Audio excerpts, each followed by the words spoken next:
Healing in the original Darkest Dungeon was an integral part of the strategies that you would build, and outside of a very risky death blow resist build, you needed some way to heal. The obvious ones were a dedicated healer with 3 others, taking the Occultist if you knew that there was a lot of single target damage coming at you, and the Vestal if you needed continuous healing options.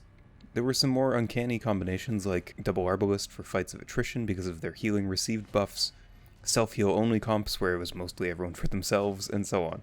The variability in the team comps is what made it possible. But now?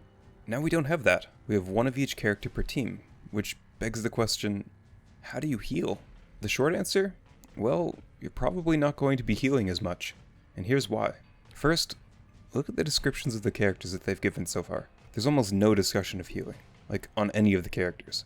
And they even go so far as to say that healing is a rare treat when talking about the Man-at-Arms. That means block tokens are in, healing is out, and it'd be foolish of me not to harken this back to Slay the Spire's healing pathway mechanics. Choosing healing over a random event or a different card is integral to Slay the Spire, and it looks like something similar will be in play for Darkest Dungeon 2. We do know that passive movement also lowers stress and heals wounds, but Red Hook hasn't released much about the actual events at the nodes on the map yet.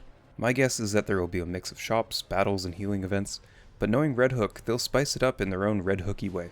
The other argument that supports this viewpoint is the Occultist description. If you were going to be using him as a healer most of the time, like in the original Darkest Dungeon, you would not talk about his strong crit chance and eldritch powers.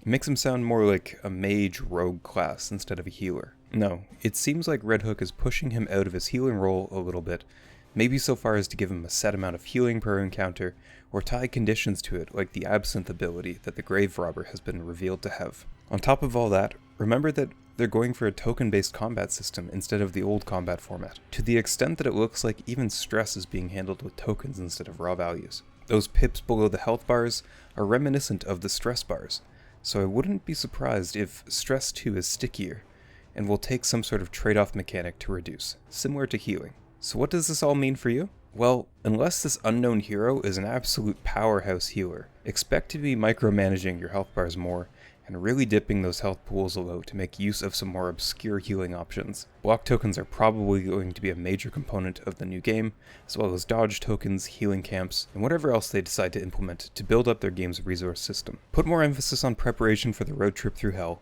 use the hoarder to stock up on supplies, and quite frankly, I'm not against this way of doing it. It fits with the game's travel style and lets you focus on the teammate interactions mechanic a little bit more. The Occultist isn't going to be shoehorned into the healer role, like in the original, and each of your heroes will really be able to flex their stuff with the upgraded and expanded action pools that they're implementing. The healing is now part of the metagame, and if implemented correctly, will be a welcome addition to the game overall. Happy with this content? Ready to see more?